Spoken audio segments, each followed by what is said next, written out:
خلفائے راشدین، عام طور پر تو ہم کہتے ہیں حضرت ابو بکر، حضرت عمر، حضرت عثمان، حضرت علی.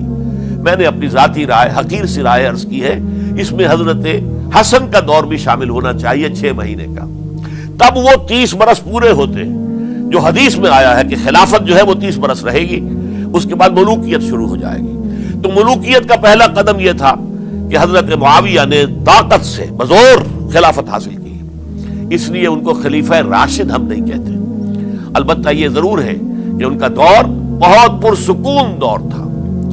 البتہ جب 10 برس گزر گئے حضرت معاویہ کے دور حکومت کو، اب میں یہاں لفظ خلافت کی بجائے دور حکومت استعمال کر رہا ہوں، جو کہ خلافت راشدہ سے ذرا اس کا فرق واضح ہو جائے. تو اس وقت ایک اور صحابی، جلیل القدر صحابی مغیرہ ابن شعبہ رضی اللہ تعالی عنہ، وہ حضرت معاویہ کے پاس آئے اور انہوں نے یہ کہا کہ دیکھیے، اگر آپ نے اپنے بعد اپنا جانشین نامزد نہ کیا تو ہو سکتا ہے پھر فسادات پیدا ہو جائے، پھر مختلف لوگ خلافت کا دعویٰ لے کر کھڑے ہو جائیں، پھر خانہ جنگی ہو جائے. 5 برس کی خانہ جنگی میں 1 لاکھ سے زیادہ مسلمان شہید ہو چکے ہیں، قتل ہو چکے ہیں، ہلاک ہو چکے ہیں. اب دوبارہ وہی دور نہ آ جائے، لہذا آپ اپنا جانشین نامزد کر دیجئے. امیر معاویہ ریلیکٹنٹ تھے، لیکن انہوں نے دلائل دیے، دلائل مضبوط تھے. انہوں نے کہا کہ اب کبار صحابہ دنیا سے رخصت ہو چکے، وہ جماعت کہ جن کی تربیت اور تزکیہ، جن کی تعلیم حضور نے خود کی تھی اور ان کو اندر سے پاک کر دیا تھا، ان کی نیتیں بالکل پاک ہو چکی تھی، کوئی نفسانیت ان میں نہیں رہی تھی، وہ جماعت تو اکثر و بیشتر اب ختم ہو چکی، فوت پا چکے، وفات ہو چکی. لہذا اب جو ہے اکثر و بیشتر نو مسلم ہیں جو بعد کے فتوحات کے ذریعے سے اسلام لائے ہیں. لہذا ان کے اندر نہ وہ پختگی ہے، نہ ان کے اندر وہ تقوی ہے، نہ تدین ہے، نہ اصول پرستی ہے. اسلام کی پوری تعلیمات جو ہیں وہ ان کے وجود کے اندر، ان کے شعور کے اندر گہری اتری ہوئی نہیں ہے. لہذا اب صورتحال وہ نہیں رہ سکے گی جو حضرت ابو بکر یا حضرت عمر یا حضرت عثمان یا حضرت علی کے زمانے میں تھی. لہذا آپ نامزد کیجئے. یہ بھی بتا دوں کہ مغیرہ ابن شعبہ کون تھے رضی اللہ تعالیٰ عنہ. نمبر 1 یہ کہ یہ اصحاب شجرہ میں شامل ہیں، جن 1400 یا 1800 افراد نے حضور سے بیعت کی تھی صلح حدیبیہ سے متصلا قبل، اس درخت کے نیچے بیٹھ کر جس کے بارے میں سورہ فتح میں فرمایا گیا کہ لقد رضی اللہ عن المؤمنین اذ یبایعونک تحت الشجرہ. اللہ ان تمام اہل ایمان سے راضی ہو گیا جو اے نبی صلی اللہ علیہ وسلم آپ کے دست مبارک پر بیعت کر رہے تھے اس درخت کے نیچے، ان میں سے موجود، ان میں یہ مغیرہ ابن شعبہ ہے. پھر مغیرہ ابن شعبہ وہ ہے کہ حضرت علی اور امیر معاویہ ان کے درمیان جو خانہ جنگی ہوئی اس میں ہمیشہ حضرت علی کے ساتھ رہے، حضرت علی کے ہی وہ سپورٹر تھے، ان کے ساتھ تھے. اس پہلو سے اچھی طرح سمجھ لیجئے کہ یہ نہیں ہے کہ وہ در حقیقت کو پہلے سے وہ امیر معاویہ کے ساتھی تھے، نہیں. لیکن اب جو صورتحال وہ دیکھ رہے تھے، جہاں دیدہ انسان تھے، بہت بڑے سیاستدان تھے، جانتے تھے حالات کو، حالات کے نفس پر ان کا ہاتھ تھا. لہذا انہوں نے یہ مشورہ دیا اور پھر امیر معاویہ نے اس مشورے کو قبول کر لیا اور یزید کی ولی عہدی کا اعلان کر دیا. یہ بالکل مڈل ہے حضرت امیر معاویہ کے دور خلافت کا درمیان. یہ 10 سال جب ہو گئے تھے حضرت امیر معاویہ کی خلافت کو یا حکومت کو، تب یہ معاملہ پیش آیا اور یزید کے ہاتھ پر یہ بیعت ولی عہدی تمام جو بھی مختلف گورنرز تھے ان کے ذریعے سے کہہ دیا گیا اپنے اپنے علاقے کے لوگوں سے بیعت لے لو. یہ بیعت عام طور پر لوگوں نے کر لی. البتہ 5 شخصیتیں جو بہت نمایاں تھیں انہوں نے اس بیعت سے انکار کیا. ان میں کون تھے ذرا نوٹ کیجئے. حضرت ابو بکر فوت ہو چکے، ان کے بیٹے عبد الرحمن ابن ابی بکر. حضرت عمر فوت ہو چکے، ان کے بیٹے عبداللہ ابن عمر. حضرت زبیر فوت ہو چکے، ان کے بیٹے عبداللہ ابن زبیر. حضرت عباس فوت ہو چکے، ان کے بیٹے عبداللہ ابن عباس. حضرت علی شہید ہو چکے، ان کے بیٹے حسین ابن علی رضی اللہ تعالی عنہم اجمعین. یہ 5 جو امت کے بہت بڑے 5 افراد کے گویا کے وہ چشم و چراغ تھے ان گھرانوں کے، انہوں نے انکار کیا. اور ان میں خاص طور پر عبد الرحمن ابن ابی بکر نے یہ جملہ کہا کہ تم چاہتے ہو کہ قیصر و کسریٰ کی سنت پر عمل کرو کہ باپ کے بعد بیٹا حاکم بن جائے. یعنی ایک قدم تو خلافت کا نظام پہلے ہی نیچے اتر چکا. مشاورت سے تو حضرت امیر معاویہ کا بھی جو نسب ہوا ہے وہ مشاورت سے نہیں ہوا. ایک درجے میں وہ جو اللہ تعالیٰ کے رسول نے عمارت بنائی تھی شاندار، اس خلافت کا جو سیاسی نظام تھا، اس میں ایک تو کڑی آ چکی زوال کی کہ ایک شخص نے طاقت کے ذریعے سے خلافت حاصل کر لی. اب اس کی اگلی کڑی لانا چاہتے ہو کہ کیسر و کسریٰ کے طریقے سے خاندان کے اندر، ایک قبیلے کے اندر یہ خلافت جو ہے یا حکومت جو ہے نسل بعد نسل، باپ کے بعد بیٹا اور بیٹے کے بعد پوتا، اس کو ہم کبھی گوارا نہیں کریں گے.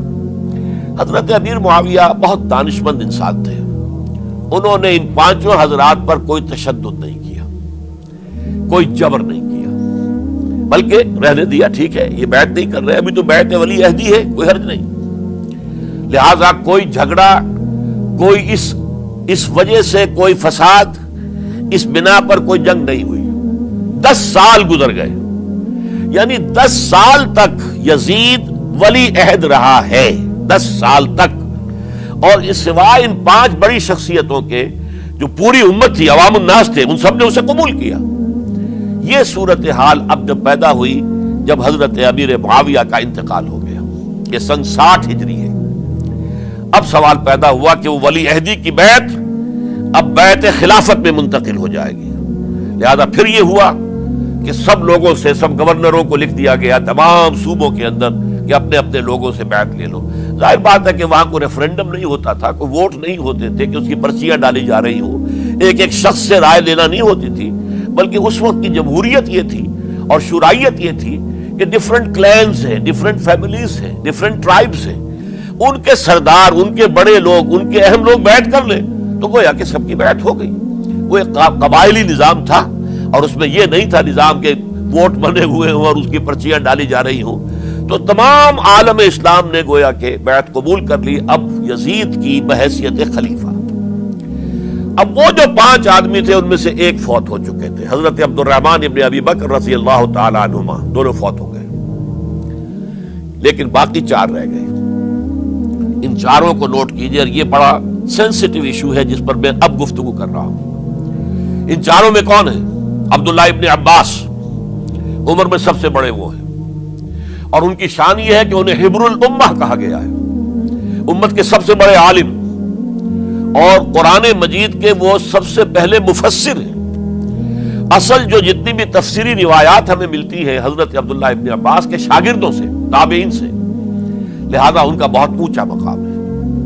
حضرت عبداللہ ابن عمر، ان کا مقام بھی آپ کو معلوم ہے، حدیثوں کی کتنی بڑی تعداد ہے جو عبداللہ ابن عمر سے مروی ہے، اور اس کو سلسلۃ الذہب کی پہلی کڑی کہا جاتا ہے.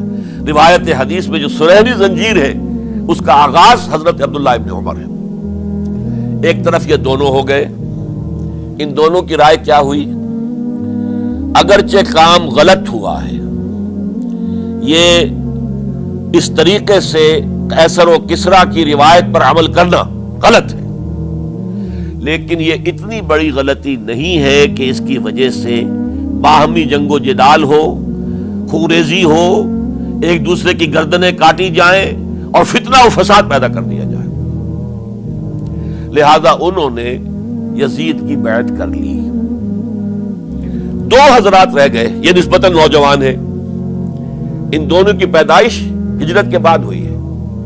ہجرت کے بعد پہلا بچہ جو مہاجرین میں پیدا ہوا ہے وہ عبداللہ ابن زبیر ہے.